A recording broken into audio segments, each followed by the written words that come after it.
I've just met. Thank you. Kyle called that series cousin or like Alexa's cousin.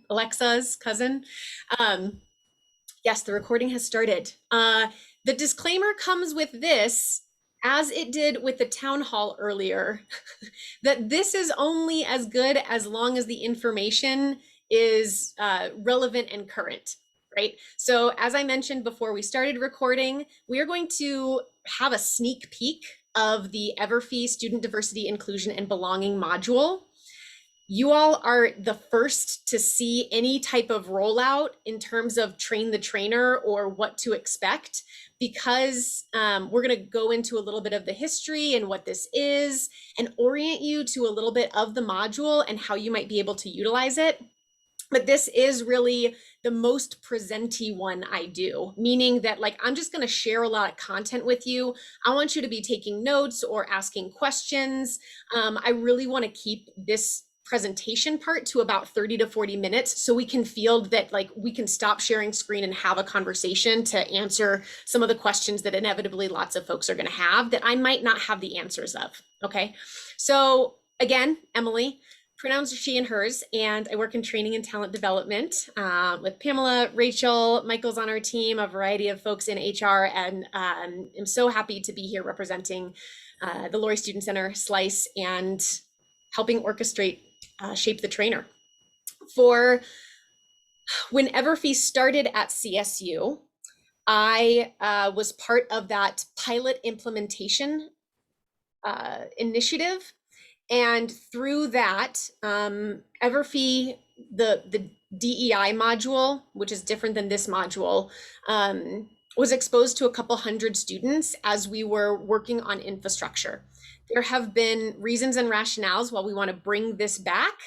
And I'm on the rollout subcommittee. And so that means that there are three awesome humans who are working together. Dr. Brian Moffitt, Charlotte Salinas, myself are on that subcommittee with a variety of about 8 to 10 other people who are trying to have this year be the rollout year, meaning that it's getting momentum. It's a slow roll right now, and that's what we're going to talk about in the timeline as we get there. But I just wanted to orient you to like, okay, what's Emily doing? How's she involved in it? Why does she have this information and we don't?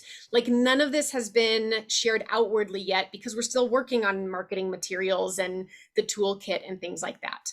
So if you can be generous with me a little bit to have some unknowns, I want to share with you this really amazing, great resource that will be an option to you all for your student, staff, and employees that hopefully makes your role in training easier, right? And gives us some baseline and some groundwork to work from.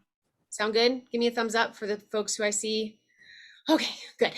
Here we go. So here we are, a sneak peek at the what we'll be calling the DIB module. We're going to go through a little bit of the overview and integration guide. And again, note, this is all subject to change.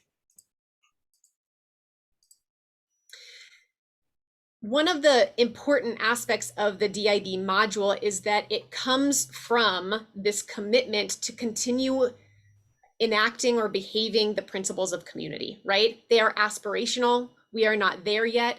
And things like providing foundational, fundamental training for folks to get everyone in our community on the same page is a part of that, and why we want folks to have access to it. I would argue students and staff alike, but we'll get there. First, I want to do a poll just so I can see where the 20 of us are in terms of our familiarity with it. So I'm going to launch this poll. Nope, I'm going to launch the second poll. There we go. Can you see it? Thumbs up again, please. Great. Okay, so take a 30 seconds or so just to get a baseline of where we're coming in with.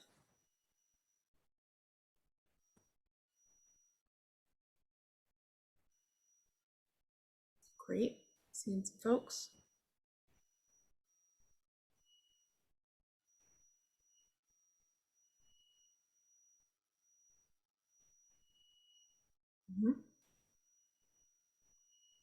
Reminder that this is anonymous. This just gives us kind of an overview of who we're here and with.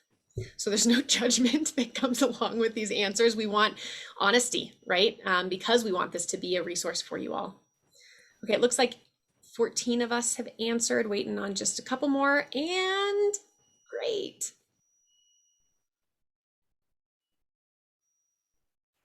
Really want that one last person. Okay, I'm going to close it in 10, 9, 8, 7, 6, 5, 4, 3, 2, 1. Okay. So I'm going to end the poll and share the results. So here's where we are.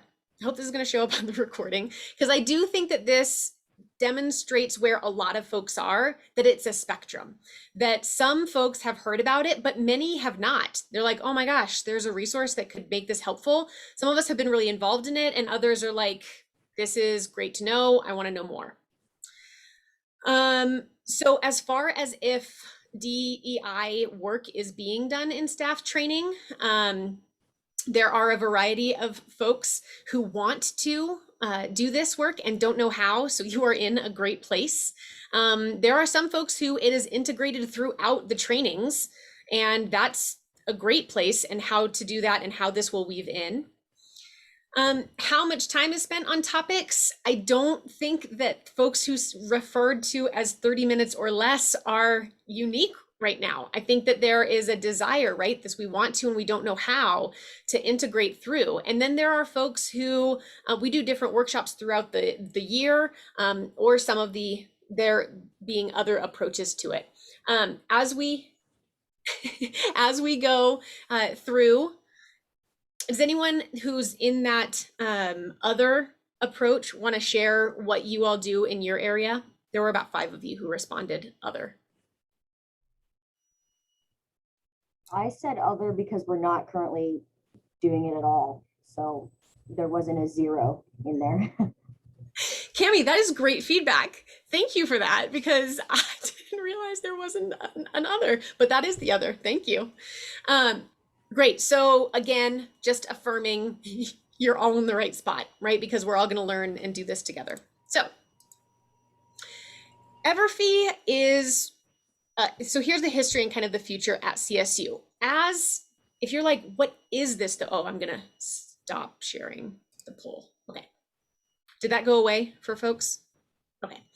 So what is EverFi? I think I was going to talk about it in a second. So I'm going to go here first. So as far as the history of it, in 2015 and 2020, students made demands of our administration. This training aligns with the demands that students had, saying that, great, we have principles of community, but we are not an inclusive, respectful, integritous, service or socially justice oriented place. We need to get there, and we need training to do that. So this is an answer to it, not the answer, but an answer to it. We're gonna go through the module overview and talk about the integration timeline, and then how you can use it with your employees, as well as what's to come. This was just our roadmap. I was giving you too much already. All right, now we're gonna talk. This is where we're going. Here we go. Student demands. In 2015 and 2020, there was a request that required education and or training related to these topics. CSU has had a long-standing relationship with EverFi as an online training module developer and implementer who works with a variety of campuses across the country. They produce currently the alcohol EDU and sexual assault prevention that are implemented with new incoming students and part of CSU's comprehensive approach to these topics. So this DIB module is their next offering that has been vetted, looked through, reviewed, and wants to be supported by CSU on a small scale currently, and then future a large scale. So it is an online module. Here's where I'm going to tell you about it.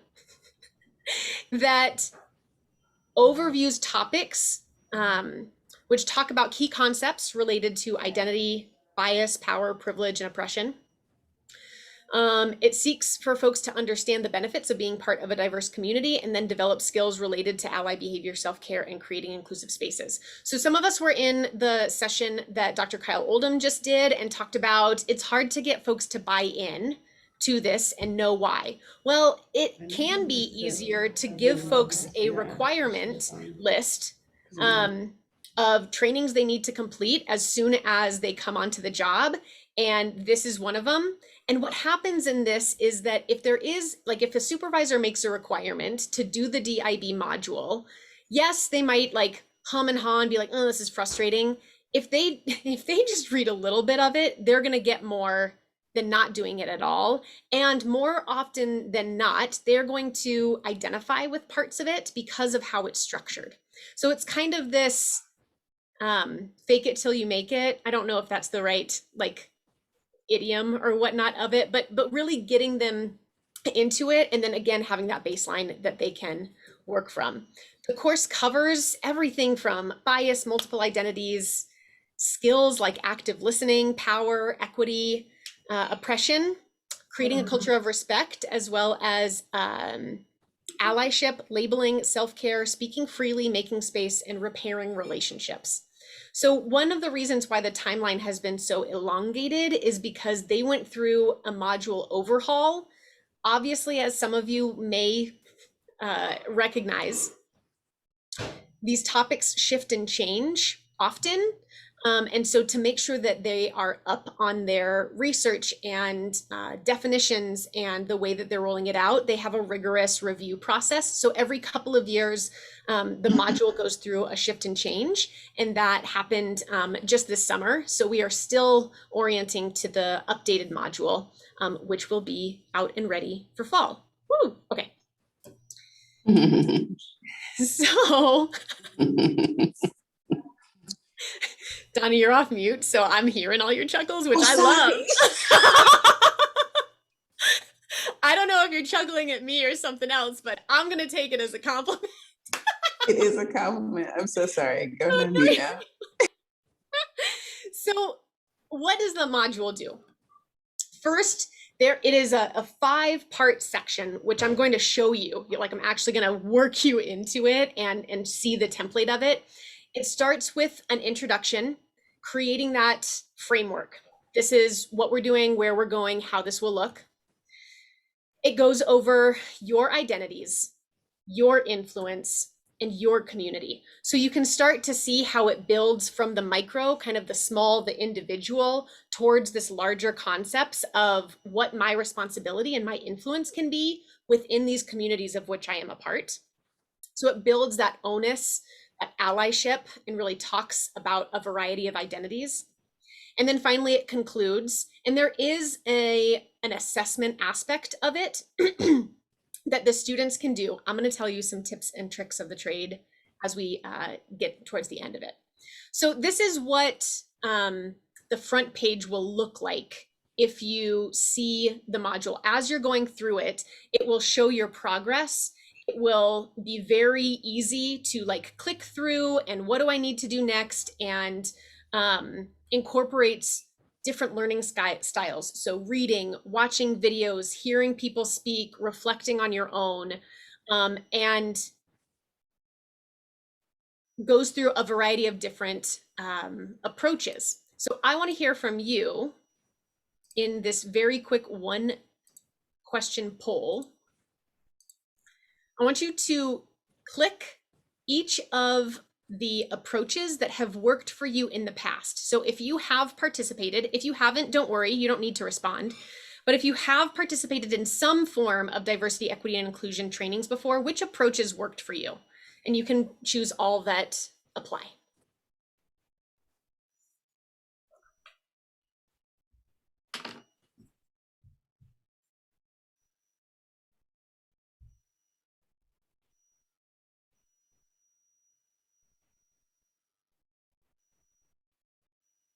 Right.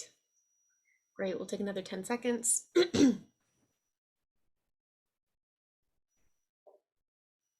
3, 2, 1.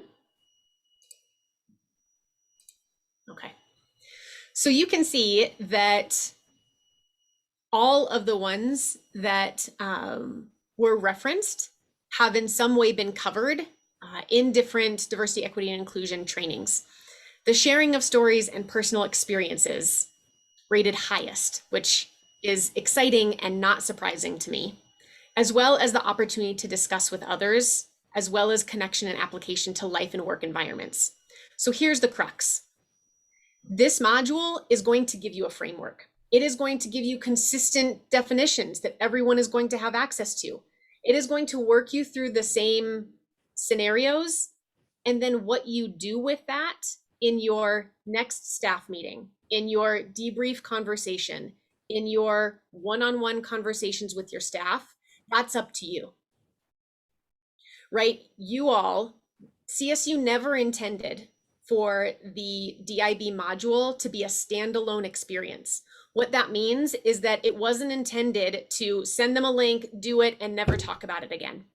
It was intended to be a tool that created this baseline for us to then be able to talk about and approach. Because if Sonia doesn't have to continuously recite the definition of intersectionality, that's already done for her, but then can talk about, so why do you think we had you go through this module when working in dining? And they can start making those connections. You can start working them through the conversations.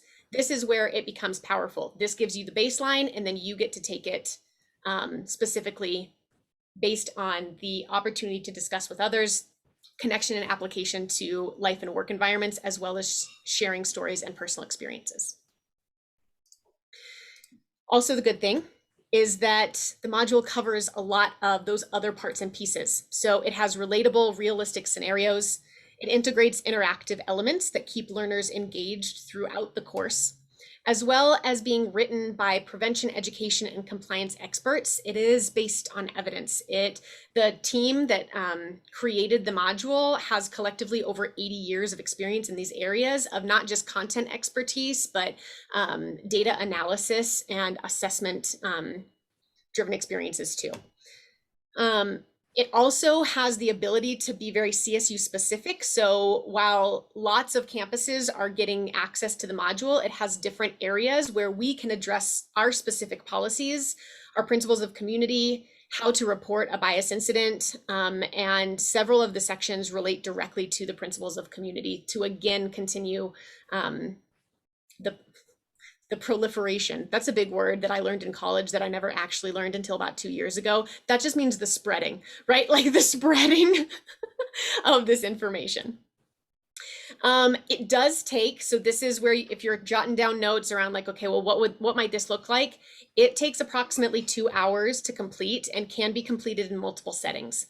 So what we have done, so SLICE was one of the pilot populations that had access to it, as well as I think a couple other LSC entities.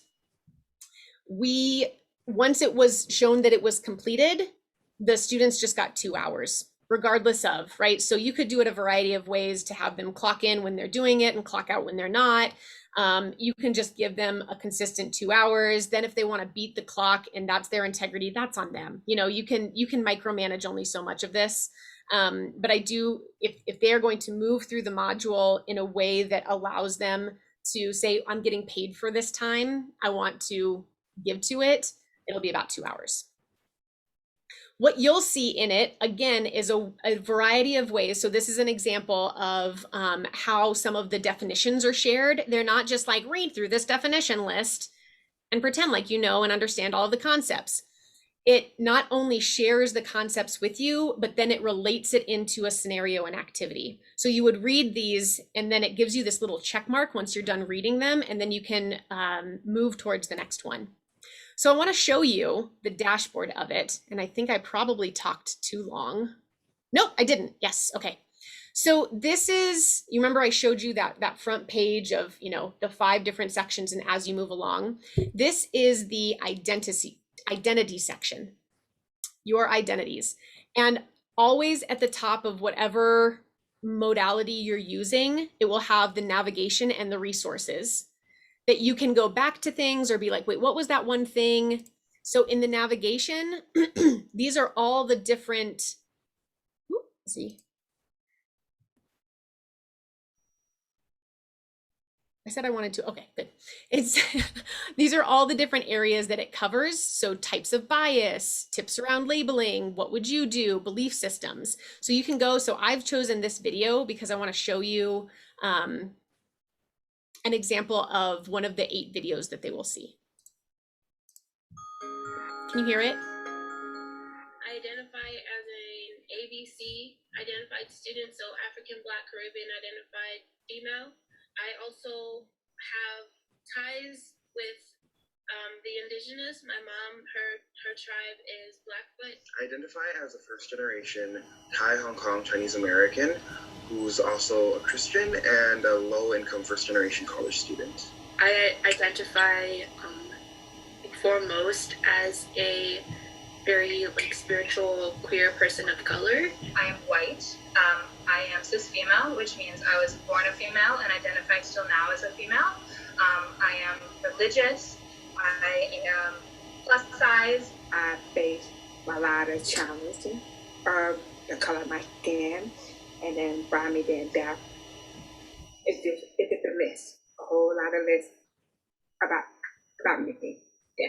So I just tell them I'm a Black deaf woman in both worlds, part of the hearing and the deaf community. It's not just that I'm Black, and it's not that I'm just a woman, it's I'm a Black woman. This is something that is together, they combine to be one whole thing.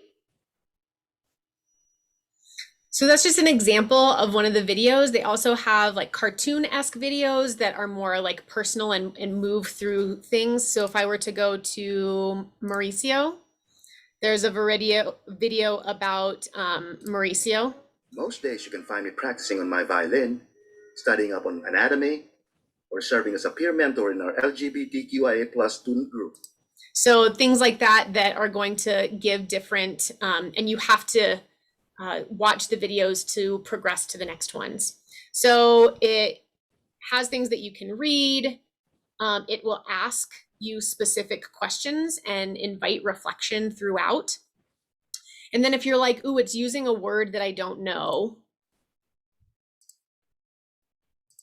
I want to find an example. Well, sometimes there will be words that will be clickable. So you can pull up the definition right there, or under resources, you have actual resources for that specific area, as well as the glossary, which will go down. So that's like, well, they just said LGBTQ+.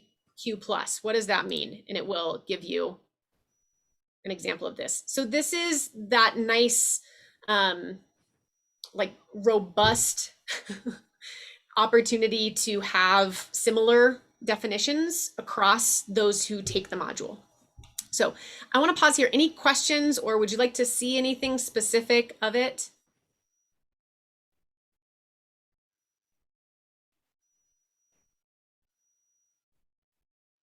Okay, that was my 9 seconds of wait time. Oh, silence, Pamela, I'm with you. Pop it into the chat, or anything if you have questions along the way. We'll go back to this. Okay. So I really appreciate some of the topics that are covered within the module. And I think that the breadth of it is much more than even a really skilled facilitator can cover in a couple hours. It just really gives you a lot of information so that it can then be processed and reflected on later. But it works you through the scenarios in a variety of different ways.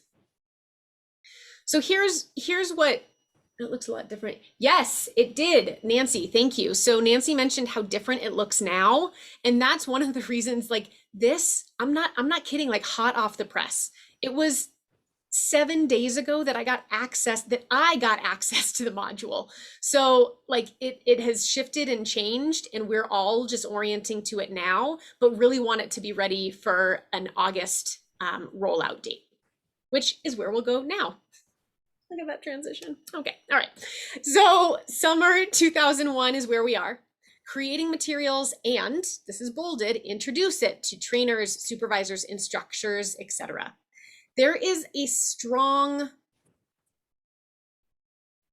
academically centered approach being used to try to encourage instructors from a variety of disciplines to integrate the module to really get it out to all CSU students. And I also believe that the Division of Student Affairs, the entities that we're in, like the Lory Student Center, how we train our people is solidly grounded in what this module has to provide. It is going to be introduced at RAM orientation and then discussed in relationship to the principles of community to then be introduced officially at RAM welcome. This will be a springboard to educate about the module, completion and plan discussions, and then will be supported by continued marketing throughout the semester. So here's where our timeline, and when I say our timeline, I'm meaning folks who are preparing for folks to come back to campus. And so you're like, I'm looking at Jill. Jill's like, I got 14 students with Donnie and Nick and a variety of other folks that we want to have access to this now before people come, because this is when we're doing our training. I don't actually know if that's true, but like, you know, that might be a timeline that some of us in this call want. The deployment through RamWeb, which is where the students are all going to have access to it, will not be open until August 16th. I could also say the deployment through RamWeb will be open August 16th, which means that you have a full week beforehand if you wanted to incorporate it in summer/fall training.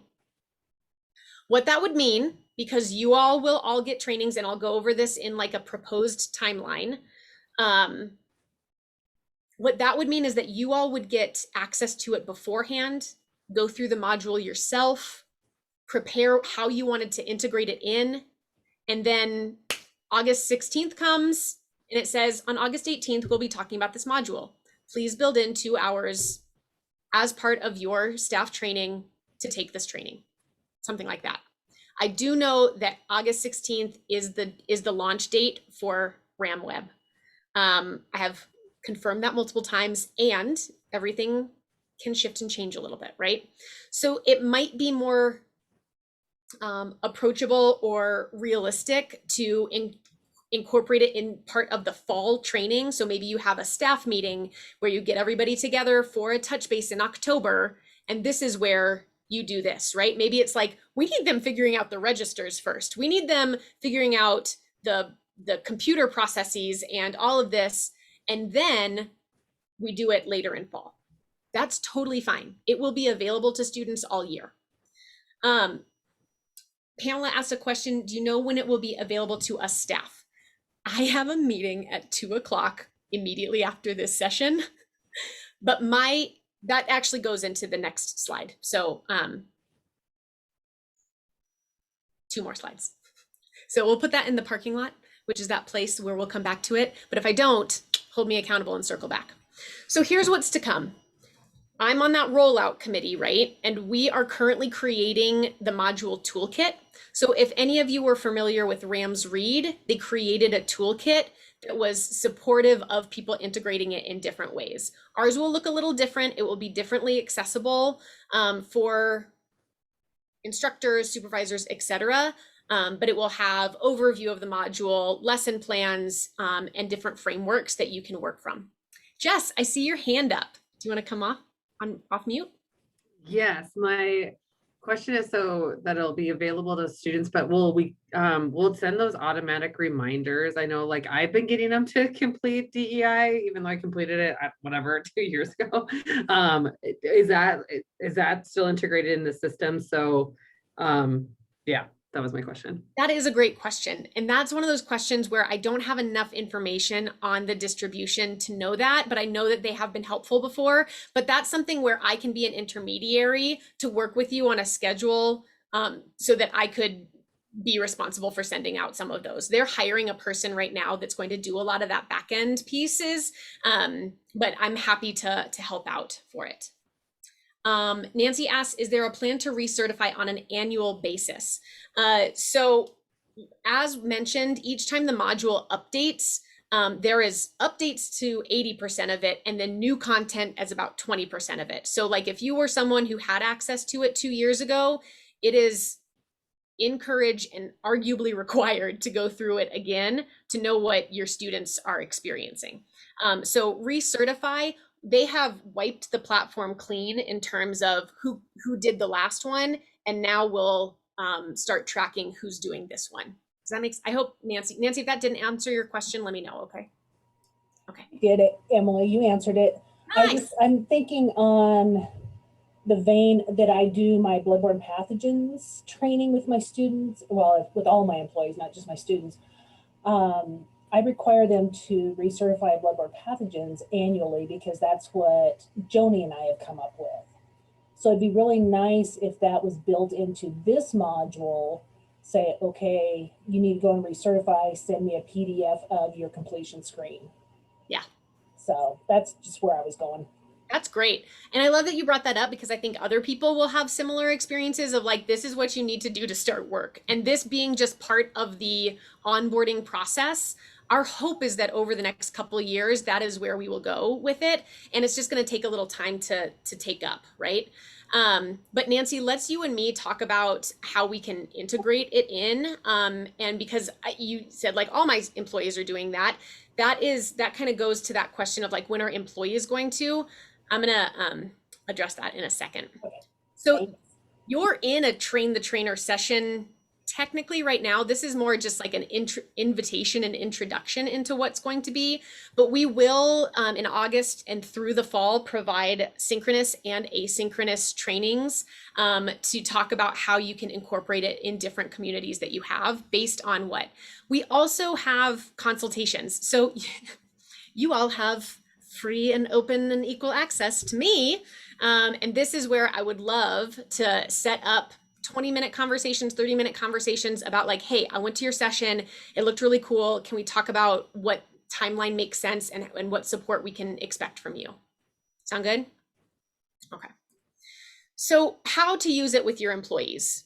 This was supposed to come up differently. It wasn't supposed to be that overwhelming. It was supposed to come up 1, 2, 3. Here it is though. So August 16th is, you'll hear me kind of harp on this date, right? Because it's that RAM welcome opening on RamWeb.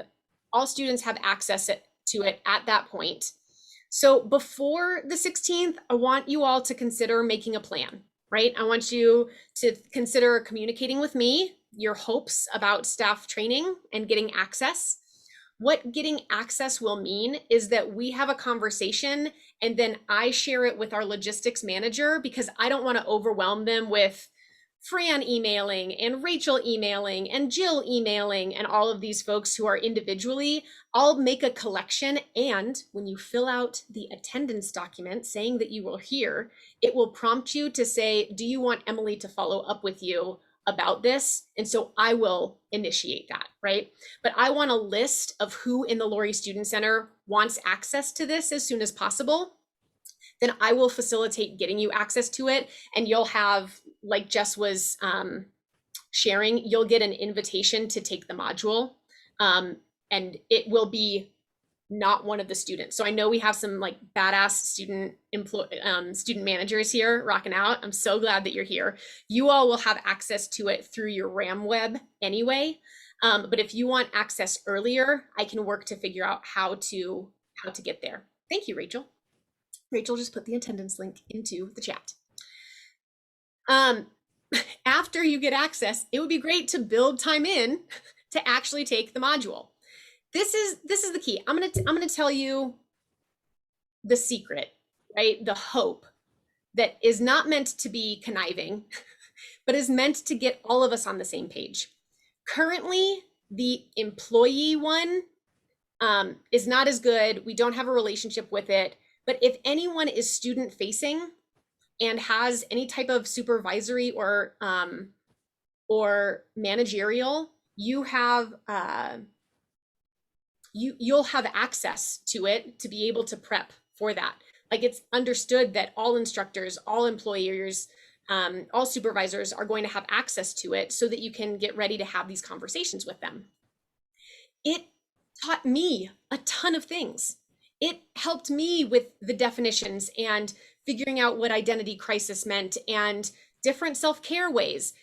This is intended to buy preparing us to train our students, it also trains us as well. Does that make sense? So being open to the content that's there, even if they're talking about college age students, it really helps us understand the content that is up and relevant and timely right now. So building in time to take the module is really important once you have access to it. And then decide how you'll incorporate it into. Meet with Emily if you'd like to integrate it. And then the date, right? Then August 16th. It opens, the module opens through RamWeb. Want you to reassess your training plan if that still makes sense. I said reassess here because August 16th is the desired date. And again, going to ask for that generosity, right? I will keep communicating definitely with this group who has displayed interest in it. Any type of updates to any type of timeline.